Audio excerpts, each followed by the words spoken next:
Hello calculus students, and welcome to the last video here on implicit differentiation. And in this video I am going to take differentiation to another level, namely finding the second derivative.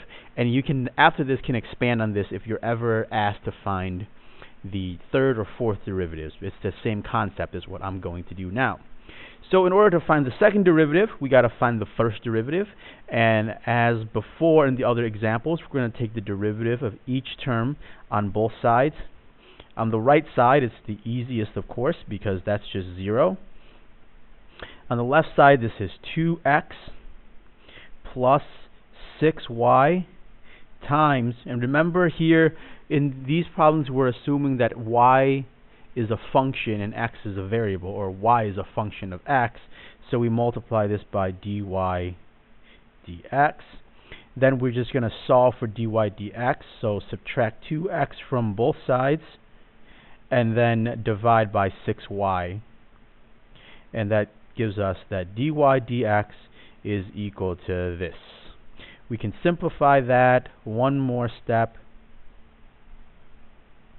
and that's negative x over 3y.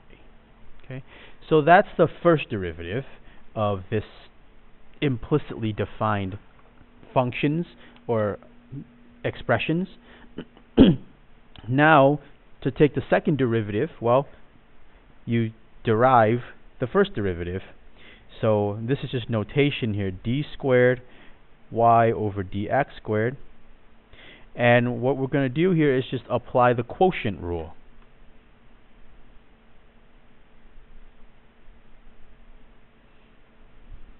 The derivative of the numerator is just negative 1. Well, actually, I'm not going to even bother with the negative. Well, I'm just going to put the negative out in the front here. So the derivative of the numerator is just 1 times the denominator, and that's 3y, minus the derivative of the denominator, and here's where it gets a little bit tricky. The derivative of the denominator is 3 dy dx, because remember that the y here is actually a function of x, times the numerator, which is just x. All of this over 3y squared. So again, that's the quotient rule. But we can't just leave this here. We can't just leave a dy dx in here like this. So what we're going to do is make the substitution. Remember that dy dx, this term right here, is just equal to this. Okay. So that's the substitution that we're going to make. And I'm going to write out the exact same thing, except change that substitution. And from this point on, it's going to be plenty of simplifying. Okay, so there you have it. Taking this dy dx out, making that substitution, and some simplifying is going to happen. So let's see. On the numerator, we have, there's a negative in the front here, so don't want to lose that.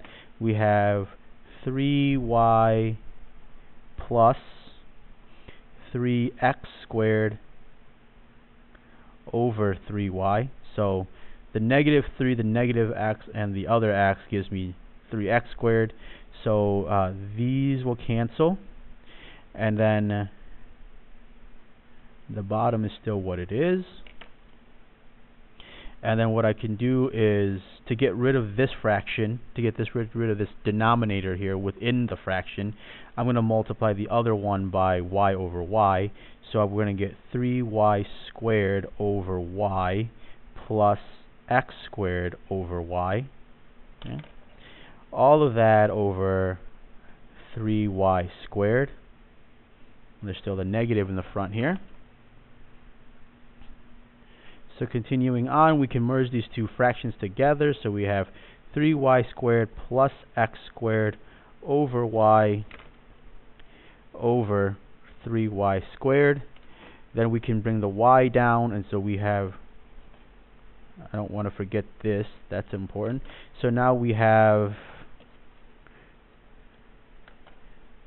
3y squared plus x squared over y. So I'm taking this y here and taking this y here and bringing it down to the denominator. 3y quantity squared. So altogether we get 3y squared plus x squared, all divided by 9y cubed. Okay. And this is about as simple as it gets. This is the most likely, if you're taking the AP exam, this is the most likely version of the result that you're going to see on the exam. If you're not taking the AP exam, this is what's expected in class, because it is the most simplified version. We don't want to have any negative exponents. We don't want to have any compound fractions. We should get down to this stage. So the key here to kind of refresh your memories, to review just real quick, is that after you have this dy dx, when you're doing the quotient rule, remember that we already know what dy dx is. It's equal to something already. So we can just take that and make that substitution in here.